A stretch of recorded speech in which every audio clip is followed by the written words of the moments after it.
안녕하세요. 저는 40대 중반의 평범한 주부입니다. 얼마 전 하늘이 무너질 정도로 충격적인 사건을 경험했습니다.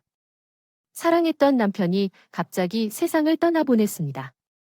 아이는 없었지만 서로 아끼고 의지하며 행복한 삶을 살던 우리 부부는 하루아침에 이별을 맞이하게 되어 다시 만날 수 없게 되었습니다.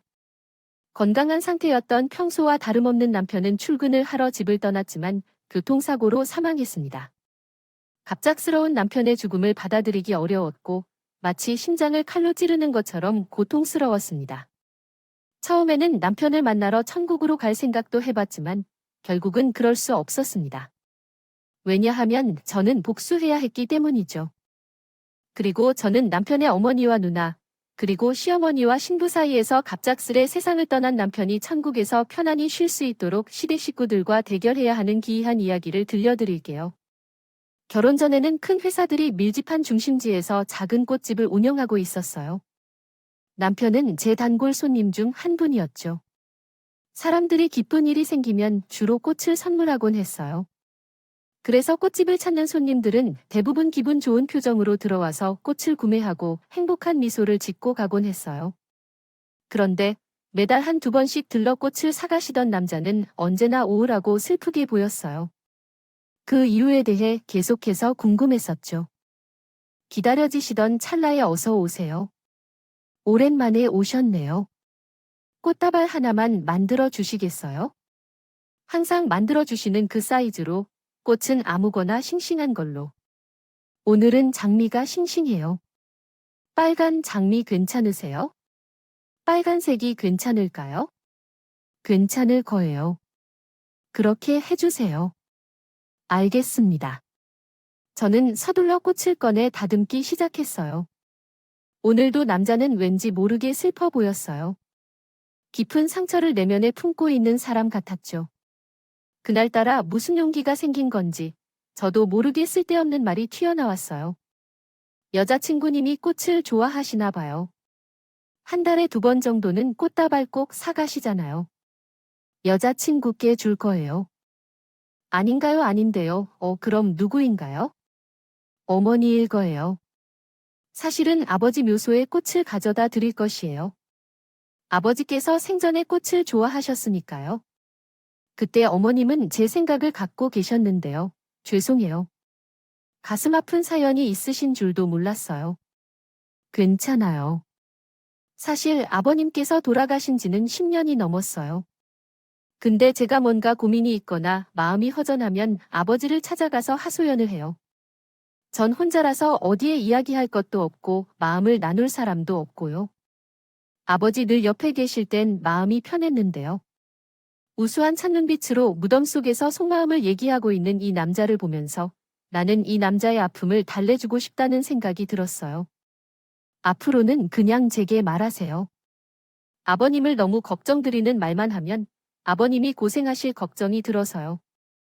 세상에서 속상해하는 모습을 보여주기 싫어하는데 어떤 이유 때문인지 조금 우울하고 내면적으로 상처가 있어 이야기를 나눌 친구가 필요하다면 제게 언제든지 말씀해 주세요. 아무려운 척하며 얘기를 해보려고 했지만 심장이 두근거리며 얼굴은 심하게 빨개지며 뜨거워지기 시작했어요. 제가 어떻게 해야 할지 몰라. 이럴 리가. 미쳤나 봐. 이름조차 알지 못하는 남자에게 무슨 말을 하고 있는 거야? 아니, 그 남자가 그런 말을 들어도 아무런 반응이 없다는 게 이상해요. 이상한 여자가 있다는 표정으로 저를 응시하고만 있었어요. 그때 창피함 속에 숨을 것이 없었다면 지구 끝까지 숨어들고 싶었을 정도였어요. 그래서 급하게 분위기를 바로잡으려 노력했어요. 제 파란 날 같은 손님이시군요. 특급 고민 상담 서비스는 이것이겠죠. 다음과 같이 수정할 수 있습니다. 별다른 뜻이 있는 것이 아니라서 그러는 거 아니에요. 부담스럽지 않아요. 마세요. 전 좋은데요. 뭐라고요? 전 좋다고요. 그쪽이랑 얘기 나누고 싶어요. 나중에 알고 보니 이 남자도 제게 호감이 있어서 계속 제 가게를 찾아오는 거였어요. 2번 중에 한 번은 오직 쟤를 보기 위해서 꽃을 사러 오는 거였더라고요. 소심한 부끄럼쟁이 같으니라고 우리 남편은 이렇게 순수하고 착한 남자였어요. 저와 본격적으로 사귀기 시작하면서 남편은 결혼 이야기를 부쩍 많이 꺼냈습니다. 나는 가족 없이 오래 살아온 사람이라서 빨리 제 가정을 꾸리고 싶어 해요. 자기야, 빨리 결혼하자는 응, 자기랑 헤어져서 아무도 없는 빈집에 들어가는 게 너무 쓸쓸해요. 덩그러니 나 혼자 있으니까 많이 외로워해요. 자기가 내 옆에 있어 주어야 해. 그런데 나 꽃집을 여는데 필요한 돈을 모아둔 게 없어. 부모님께 결혼할 거라고 손을 내밀기도 힘들고 결혼은 내 힘으로 하고 싶어요. 요즘 매출이 올라가고 있으니까 조금만 기다려 주세요. 돈을 좀 더 벌어서 결혼하자. 내가 벌어들이는 만큼 버는데 왜 그런 걱정을? 내 여자를 부족하게 먹이고 쓰게는 할 정도로 벌어다 줄 수 있어요. 더 이상 통곡하며 정원하지 말고 내와 결혼해 주세요. 하루라도 빨리 같이 있고 싶어요. 남편이 이렇게 적극적으로 다가오는데 자꾸 거절하게 되어 미안합니다. 저도 남편을 깊이 사랑하고 이제는 연인에서 부부로 함께 하고 싶다는 생각이 너무 간절했어요. 그래서 우리는 결혼을 서둘러로 하기로 했습니다. 예식장은 물론 가구와 가전제품까지 모두 준비하겠습니다. 남편과 나는 단 한 번의 의견 충돌도 없이 마치 도피가 될 듯한 순조로운 결혼 준비를 진행했던데 우리는 서로 얼마나 마음이 잘 통하는지. 이런 게 바로 천생연분인가 싶을 정도였어요. 그래서 어느 날 남편이 난처한 표정으로 할 말이 있다며 나를 불러냈어요. 왜? 무슨 일이야? 그래 사실 자기에게 말하고 싶은 게 있는데 말하다가 그래. 자기가 화나거나 실망하지 않을 거라고. 암튼 얘기해봐. 하며 말이 끊어졌어요. 사실은 나 어머니랑 누나가 있어. 저는 뒤통수를 맞은 듯해서 정신이 아해졌어요. 혈혈단 신고와 남편인 줄 알았는데 갑자기 시어머니가 등장한다니까. 어려서 아버지가 돌아가셨거든요. 10년 이상 혼자 생활한 후에 남편이 갑작스럽게 이야기를 해서 당연히 다른 가족이 없다고 생각했지만 그 고백이 혼란스러워졌어요. 사실 가족 사이가 안 좋아서 어머니와 누나와는 거의 연락이 끊긴 상태예요. 아버지가 돌아가시고 15년 동안 한 번도 연락이 없이 혼자 살아왔어요. 남편의 이야기를 듣자 다시 가슴 한쪽에 이 남자가 왜 이렇게 애매한 사연이 많은지 의아해졌어요. 실은 어쩌다가 아버지와 어머니가 별거하셨고 어머니는 누나만 데리고 나가 따로 살고 계셨어요.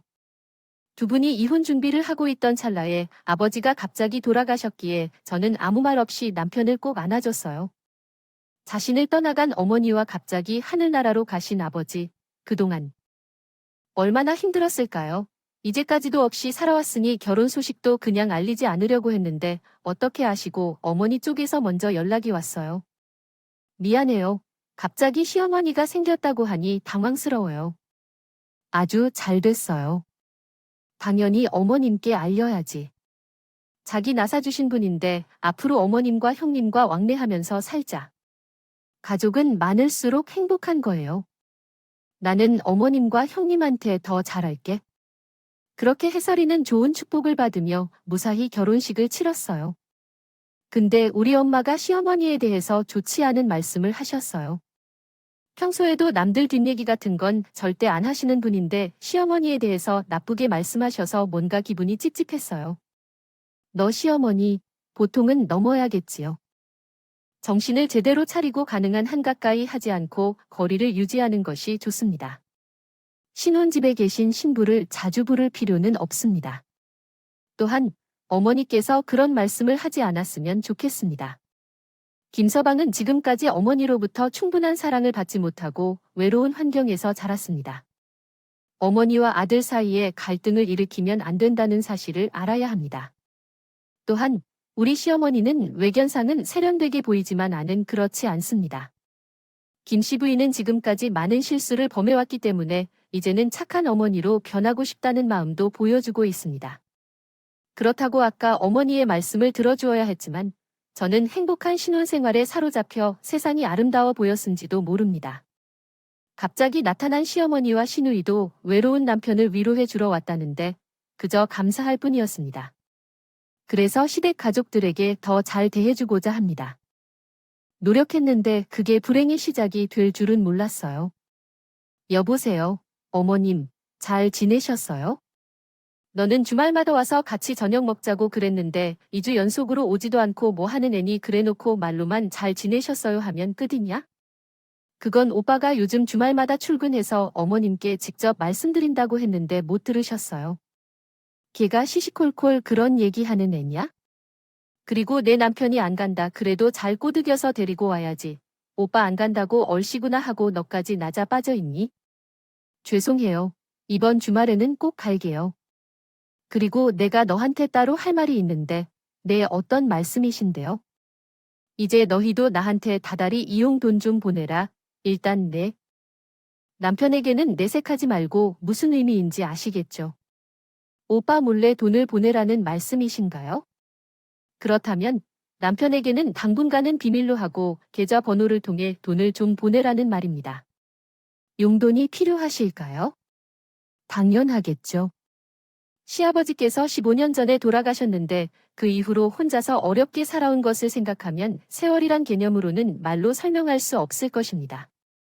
남편과 헤어지고 혼자 아들을 키우다 보니 아들의 효도도 제대로 못 받았는데 이제라도 대기업에서 일하는 아들이 좋은 물질적인 도움을 줘야겠다고 생각합니다.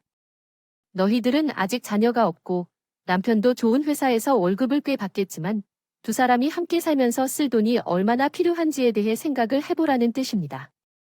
용돈 정도는 내가 해결해 줄 수 있으니까 어머니의 말씀을 이해해 주세요. 어머니가 힘들어 하실 텐데 그것을 조금이라도 덜어주는 것은 자식으로서 당연한 일이라고 생각합니다. 생각했어요.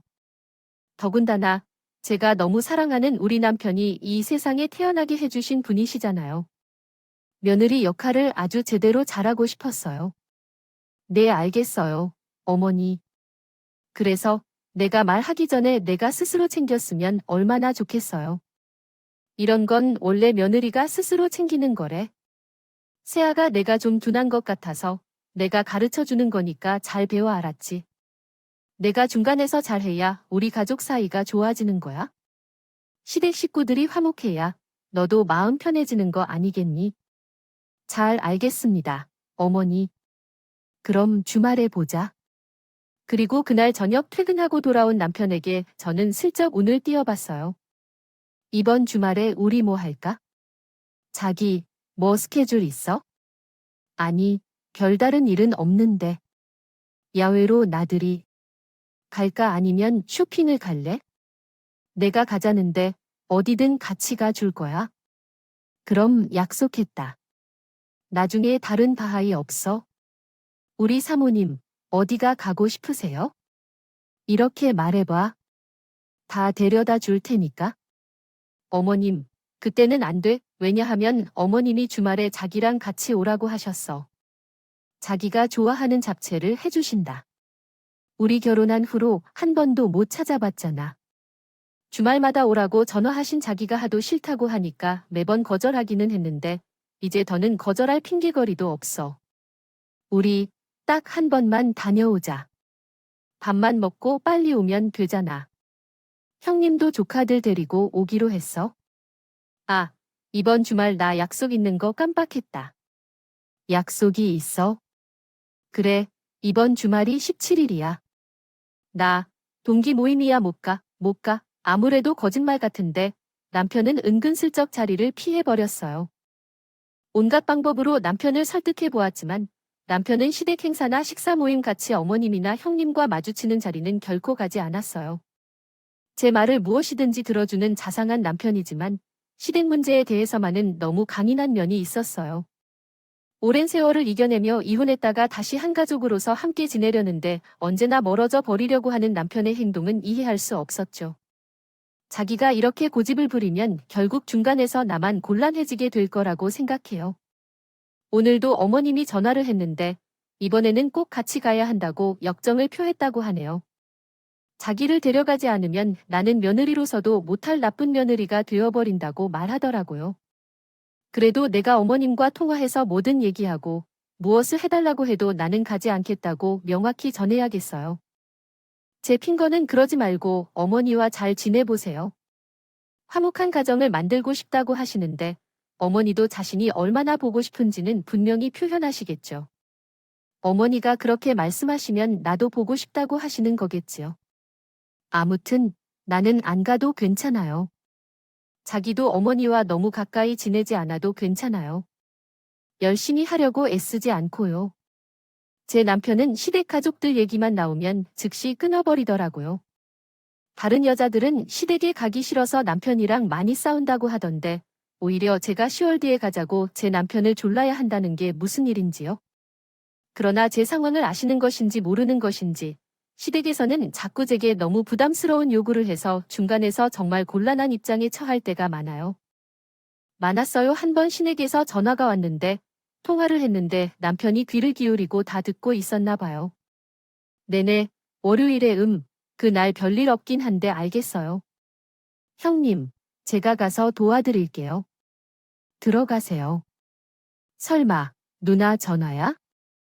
응, 왜, 무슨 일인데? 형님이 다음 주에 집에 와서 반찬 좀 해줄 수 없냐고 하셔서, 자기가 무슨 그 집 도우미 아줌마야? 찬을 왜 해다 아쳐? 지난번에 한 번 해서 보내드렸는데 맛있었나 봐. 절대 해주지 마. 알았어. 당신, 내 말 안 듣고 가서 찬하면 진짜 화낼 거야. 우리 남편의 속마음도 이해할 수 없는 건가요? 어머니가 자신을 버리고 누나만 데리고 집을 나갔으니 어머니랑 누나가 그리워하면서도 마음 한편으로 얼마나 미웠어요. 하지만 가족을 원망하고 미워하면서 살면 불행한 삶이에요. 헤어진 후에 마음속의 상처를 치유하고 싶었어요. 남편과 시댁 가족과의 관계가 다시 회복되어야 했고 남편의 상처가 해결되어야 했어요. 남편의 행복을 위해 아내로서 나서야 했고 그래서 결국 크게 마음먹고 회사에 있는 남편에게 전화했어요. 자기 바빠? 라고 물으면서 아니야, 괜찮아. 왜? 무슨 일 있어? 라고 대답했어요. 나 회사 앞에 있는 한식 레스토랑이 생각나서 갈비찜 먹고 싶은데 이라고 말했더니 남편은 오늘 저녁에 시간 되면 같이 갈게라고 답했어요. 일찍 정리하고 나갈게. 7시까지는 사람이 많을지도 모르니까 내가 먼저 가서 자리 잡고 있을게 라고 덧붙였습니다. 오케이. 이따 봐요. 작전 성공. 저는 예쁘게 차려입고 약속 장소로 가서 그리고 약속 시간에 딱 맞춰 들어온 남편을 발견했어요. 반갑게 손을 흔들었고 여기야, 여기라고 말했어요. 남편도 저를 발견하고 얼굴에 환한 미소를 띠며 저에게로 걸어오기 시작했지만 얼굴이 굳어지자 발견했어요. 지금 무슨 상황이야? 맛있는 거 같이 먹으면 좋잖아. 내가 어머님이랑 형님 나오시라고 했어 하며 말했어요. 고다 올자. 저는 최대한 밝게 웃으며 남편의 팔을 잡았어요. 그러나 남편은 옴짝달싹하지 않고 그 자리에 버티며 무섭게 얼굴로 말했습니다. 나 먼저 나가서 차 빼고 있을 테니까 빨리 따라 나와, 알았지? 그리고 어머니와 형님께 가볍게 고기만 까딱하고는 그대로. 나는 밖으로 나왔다. 저기야, 어떻게 할까? 나는 그 오해에 대한 화류를 마련하고 싶었는데 미안해요. 오늘은 어머니와 함께이 불가능할 것 같아요. 오빠가 화가 많이 났나 봐요. 제가 다시 연락드릴게요. 남편 하나 제대로 챙기지 못하고 이게 무슨 모습이야? 죄송합니다. 어머님, 기왕 온 거니까 우리는 먹고 가자. 엄마, 오케이. 갈비찜 대짜로 계산 좀 하고 가야 해, 알았지? 그리고 다음 주 수요일에 우리 집에 와서 애들을 돌봐주기로 한 약속 잊으면 안 된다. 나는 빨리 계산을 하고 신의 말에 건성으로 대답하고 레스토랑을 빠져나왔어요. 돌아오는 차 안은 무거운 침묵만이 흘렀다. 남편은 한마디도 하지 않고 정면을 응시하며 운전만 했어요. 나는 너무 마음이 안 좋았어요. 도대체 왜 우리 남편은 어머니를 이렇게까지 싫어하는 걸까요? 정말 이렇게 가족을 안 보고 살 생각인 걸까요? 자기 때문에 정말 속상해요. 저는 자기랑 어머님이 잘 지냈으면 좋겠어요. 가족이잖아. 과거에 어떤 잘못을 했더라도 가족끼리는 다 용서하고 이해하는 거잖아요. 막말로 만약에 내가 잘못돼서 자기보다 먼저 이 세상을 떠나게 된다면 자기 옆에 남을 사람은 어머님이랑 형님뿐이에요. 어머니랑 형님이랑 잘 지내줘 제발. 또다시 외롭게 혼자가 될 순 없잖아요. 제 이야기를 듣던 남편이 갑자기 급하게 차를 세우더니 짐승의 울부짖음 같은 성난 울음을 토해내기 시작했습니다. 항상 순하기만 했던 남편이 저렇게 격하게 우는 모습은 처음 보여서 저는 너무 놀라 어찌해야 할지 모르겠어요. 발을 모르겠더라고요. 자기야. 왜 내가 무슨 말을 잘못했어? 미안해. 아무것도 모르면서 제발 그런 소리 좀 하지 마. 당신이 세상을 떠나면 어머니랑 누나가 내 옆에 남는다고. 당신은 아무것도 몰라. 그 사람들이 어떤 사람들인지 정말 모른다고. 겨우 진정한 남편이 들려준 이야기는 너무 충격적이어서 저는 숨을 쉴 수가 없을 정도였어요. 제가 중학교 때였어요. 어느 날 어머니가 갑자기 어떤 여자애를 집에 데려오셨어요. 어렸을 때 생각해보면 아버지와 어머니 사이가 그렇게 좋지는 않았지만 그래도 두 분이 특별히 싸우시나 하는 일은 없었거든. 그래서 나는 상상도 못했는데 어머니는 이런 거창한 업을 떨치고 계셨었어. 아버지도 나도 예감하지 못한 채 속아넘기며 살았었고 그 의미를 이해하기 어려웠어. 어머니는 다른 남자와의 관계에서 낳은 딸을 집으로 데려왔어.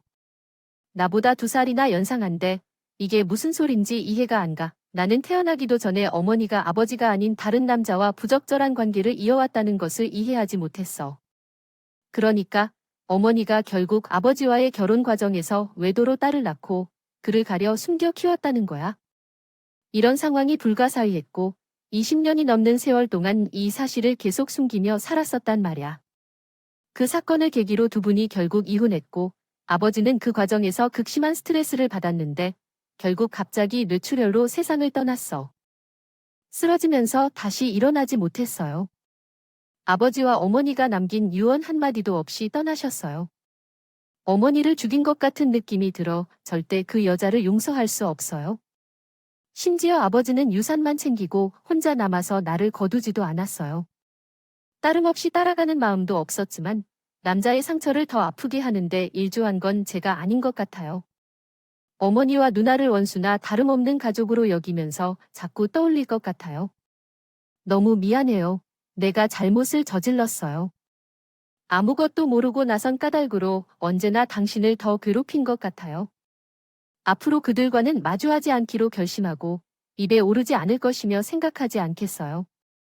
이제부터는 우리 둘만 행복하게 하지 않을 거예요.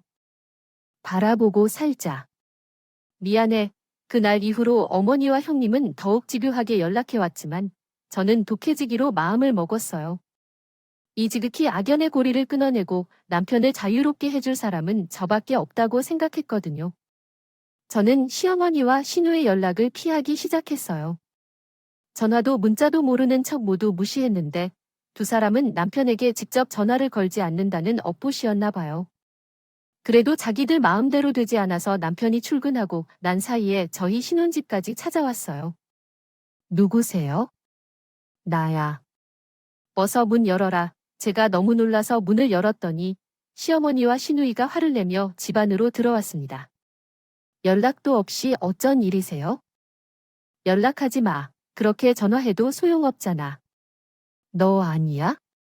지난번에 식당에서 그러고 나갔으면 어쩌면 좋아? 전화라도 한 통 해줘야지. 먼저 연락하는 게 아니라면 전화도 무시하고 싶는 건 뭔 짓이야? 나한테 이러지 말아줘. 저 어머님과 말하고 싶지 않아. 옳게, 지금 시댁 식구들 대하는 태도 어디서 배웠어? 지금 우리 집안을 무시해 애를 봐주겠다고 한 약속도 일방적으로 푹 빠졌지. 그날 얼마나 곤란했는데? 나가주세요. 오빠가 두 분과 영을 하고 했어요. 저 어머니가 륜을 지른 과거부터 아버님과 같이 살게 된 얘기, 형이 누구의 자식인지 아직 전부 다 들었습니다. 사람으로서 최소한의 양심이라도 있으면 여기 이렇게 하면 안 돼요.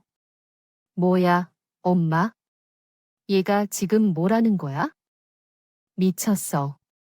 아빠가 온다기에 나중에 매몰식당으로 와서 굳게 가게 될까봐 그럴 때 저희한테 알게 해줘요. 매몰식당을 봐줄 테니까 아빠의 매몰식당을 지켜보기를 원하면 남겨두고 싶다면 연락하지 마시고요. 한 번 더 찾을 때는 날 위해 정중히 대해주세요. 그러니까 내가 일하고 각각 조용히 내려가고 있어.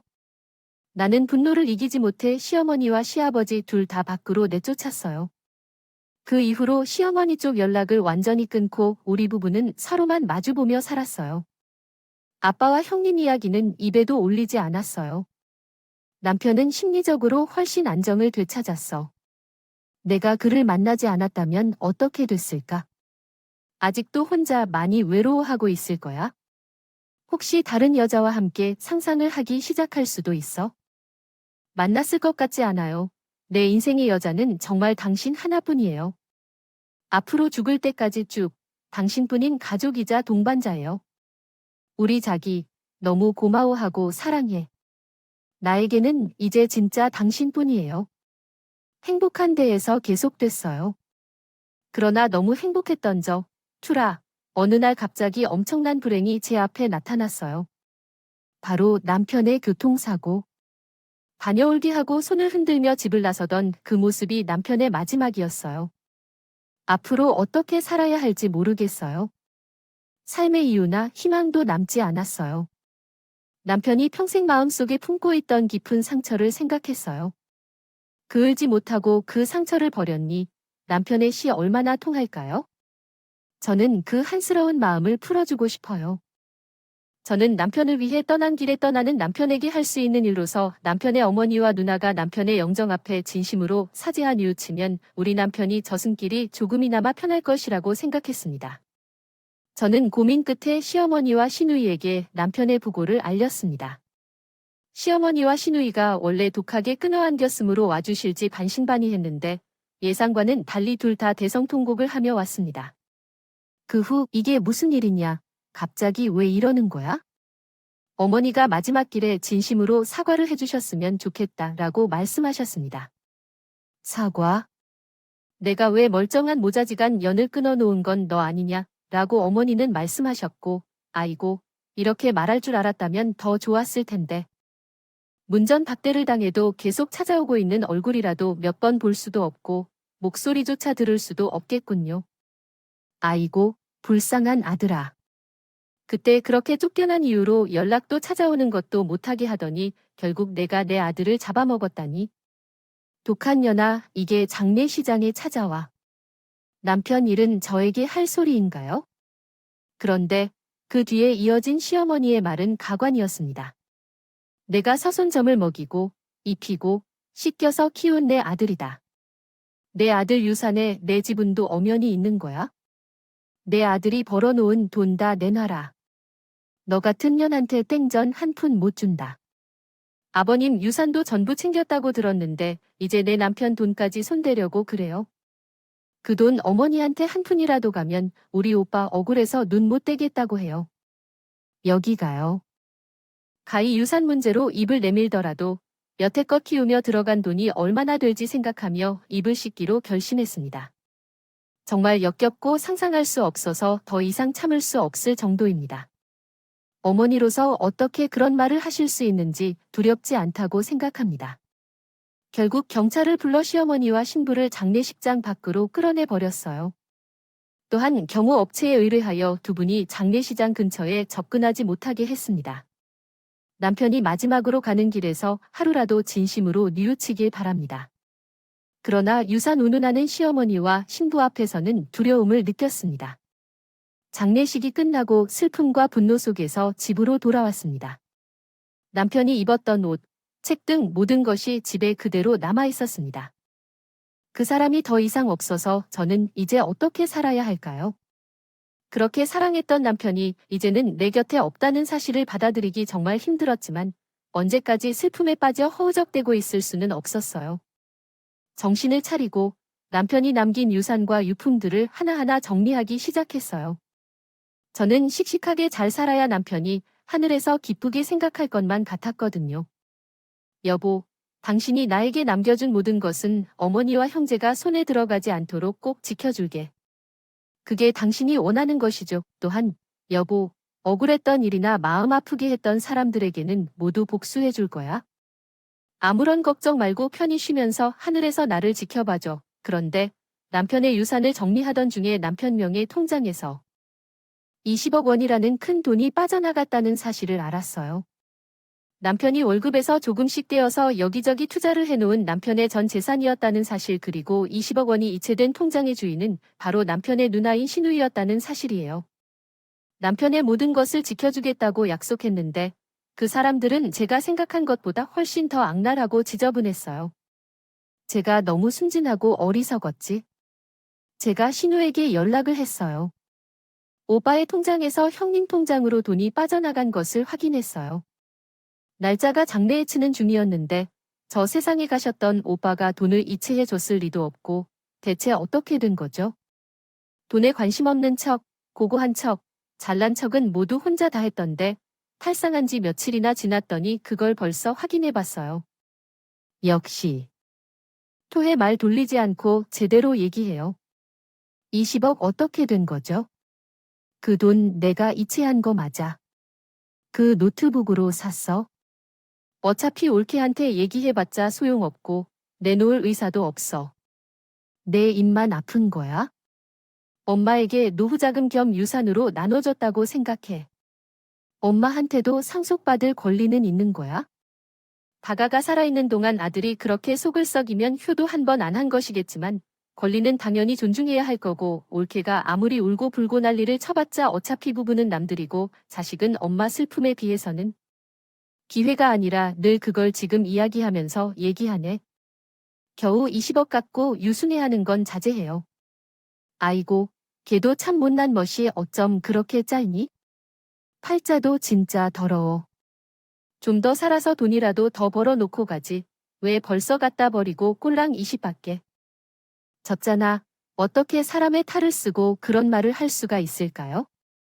아버지는 다르다고 해도 같은 배에서 나온 동생인데 생면부지의 남이 이런 불행한 일을 당했다고 해도 그런 말은 차마 할 수 없었을 거예요. 내 남편은 아침부터 밤까지 힘들게 회사 다니고 여기저기 투자해서 쌓여놓은 우리의 희망이자 미래였던 돈이 이렇게 앞에서 인간이 아닌 인간들에게 빼앗길 수는 없었어요. 저는 정신을 바짝 차리고 자세한 정황을 알아보기 위해 이것저것 물어봤어요. 우리 집에 몰래 들어온 건 그렇다 치고 공인인증서 비밀번호 같은 건 어떻게 알아낸 거예요? 뻔하지. 마침 아버지의 이름, 이니셜, 생일이랑 몇 가지 조합해서 넣어보니까 바로 풀렸던데 뭘 단순히 무시하기는 아니에요. 이제 말할 말이 없어. 앞으로 연락하지 마. 신우는 전화를 뚝 끊었어. 분노가 머리끝까지 치밀어 올라왔어. 나는 그 길을 따라 시댁으로 뛰어갔다. 문 좀 열어봐. 어서 문을 열어.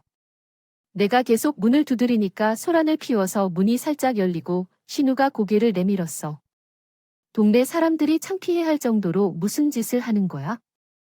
나는 신이를 밀어내고 그대로 집 안으로 들어갔어. 집 안에서 마주한 장면을 보고는 정말 눈이 휘둥그레졌어. 거실과 방에 백들이 가득하고 가방과 옷, 몇천에 달하는 명품들이 여기저기 어지럽게 흩어져 있었어. 진짜로 가관이었어. 두 사람은 남편이 생전에 애써서 모은 돈을 훔쳐서 명품관을 만들고 있었다. 아들이 죽었어요. 당신의 아들이요. 당신 동생도 죽었다는데 죽은 사람 돈을 몰래 훔쳐서 명품 쇼핑을 하고 있는 당신들이 어찌 사람인가요? 저는 부엌으로 달려가서 식칼을 가져왔어요. 그리고는 옷, 이건 가방까지 손에 잡힐 대로 식칼로 갈갈이 찢어버렸어요. 생각할수록 더 무서운 짓도 하고 싶었지만 남편의 명예를 훼손할 수는 없어서 겨우 참았습니다. 가방과 옷을 붙들고 있는데 시어머니가 비명을 질렀고 신이 온몸으로 제게 막으려고 했어요. 안 돼, 안 돼. 이건 얼마짜리인데. 구하기도 힘든 리미티드 에디션인데 라고 지고 소리 질러대는 신의 머리칼을 잡고 바닥에 대기를 쳐버렸습니다. 아이고, 너무 괴로워요. 이년아, 너의 요점은? 딸의 당신들이 오해 소송을 하든 고발을 하든 내가 무슨 수를 써서라도 내 남편이 모아놓은 피 같은 돈 100원짜리 하나까지 다 찾아올 거야. 근데 신우가 코숨을 치는 거예요. 하여간 머리가 하면 손발이 고생하지. 얼른 친족 도래라는 거 몰라 족, 가족끼리는 이런 거 벌 못해 할 수 있으면 어디 마음대로 해봐. 이건 또 무슨 청청병력 같은 소리죠? 친족상도 저 사람들과 제 남편을 묶은 직인 가족이 끄니 아직도 저를 감해 있는 것 같은 기분이 들었어요. 저는 시 빠져서 집으로 돌아올 수밖에 없었어요. 여기저기 알아보니 친족 상란, 집 혈족이나 배우자 간에 발생한 재산 범죄에 대해서는 그 이 된다는 신우의 말이 맞았어요. 가족끼리는 아무리 날강도 짓을 해도 처벌 못한단다. 대한민국의 선량한 국민으로서 법이 제 권리를 지켜줄 줄 알았는데 지금은 그 법 때문에 남편의 20억 원이 고스란히 빼앗겨 버리게 되었습니다. 너무 억울하고 분한 마음이 들어요. 하늘에 계신 내 남편은 어떻게 억울해하고 있는지 생각하니 마음이 너무 아프네요. 제 탓으로 인해 남편의 재산이 생전에 미웠던 사람들에게 넘어가 버리는 자책감 때문에 온몸이 가로막히는 느낌이었어요. 그런 상황에서 한 가지 생각이 떠올랐습니다. 설마 나한테 무슨 짓을 했을까 하고요. 그래서 나름대로 남편의 가족관계 증명서를 확인해 보았고 시어머니의 가족관계 증명서까지 확인했어요. 그러자 엄청난 반전이 일어났습니다. 그 길을 따라 시댁을 다시 찾아가 신우의 얼굴에 가족관계 증명서를 내밀었죠. 눈은 있는지 물론 똑똑히 봐주세요. 뭐냐고요? 왜 그래요? 가족관계 증명서라는 거요? 한번 잘 보세요. 가족관계 증명서를 받아든 신우의 얼굴이 흑빛으로 변했어요. 청취자 여러분들도 눈치채셨나요? 맞아요. 남편의 누나는 자신의 친부 호적에 올라 있었기 때문에 남편과는 법적으로 가족이 아니었던 거예요. 더 놀라운 건 법적으로 시어머니의 딸도 아니었다는 거죠. 신우는 정말이 집안에서 완벽한 남이었던 거예요. 그러니까 당연히 친족상도에 매인 성립되지 않는 거였죠. 어때요? 이해가 돼요? 닭은 우리 가족이 아니란 말씀이에요. 친족상도에는 가족끼리만 적용된다면요. 신우는 미친 사람처럼 길길이 날뛰었어요. 이건 말도 안 돼. 엄마, 어떻게 된 거야? 엄마, 뭐라고 말 좀 해봐. 엄마 때문에 나 감옥 가게. 생겼다고 그게 뭔 소리야? 내가 감옥에 왜 갈지, 누나가 동생한테 유산을 받은 건가? 엄마랑 나랑 법적으로 가족은 아니야? 내가 그 누나가 아니라고 엄마가 가족관계 증명서에 내가 없다고 하더라. 나는 도대체 누구 호적에 올려져 있는 거야? 말 좀 해봐, 엄마. 미안하다. 너는 태어나자마자 내 친아버지가 데려가서 그 집 호적에 올라가 있어. 친아버지가 그때 따로 마누라가 있었기 때문에 그 부부가 법적으로 내 엄마 아빠야? 아니, 그러면 나는 법적으로 엄마 딸도 아니라는 소리야? 호적 정리 다 됐다며 이런 일이 지경으로 만들면 어떻게 해? 신기서 안 될 말이지만 이건 어떻게 해도 빠져나올 방법이 없어 보이네요. 그렇죠. 유부녀였던 시어머니가 유부남을 만나 불륜을 저질러 신우를 낳았고 본인 호적에 올릴 수 없으니 상대의 불륜남이 호적인 아이를 그 집 자식으로 키웠다. 그러므로 신우는 생물학적으로는 우리 남편과는 엄마만 같은 절반의 형제지만 법적으로는 전혀 다른 사람이라는 반전 스토리다. 그래서 본인이 몰래 남편의 돈을 훔친 신이 친족상도가 적용되지 않는다. 정말 때로는 현실이 영화나 드라마보다 훨씬 더 잔인하고 짜릿하다. 그런가요? 앞으로 벌어질 일은 모두 내가 좋아하는 대로 처리할 테니까 경찰서에서 봐요. 나는 그날로 신우를 절도죄로 신고했어.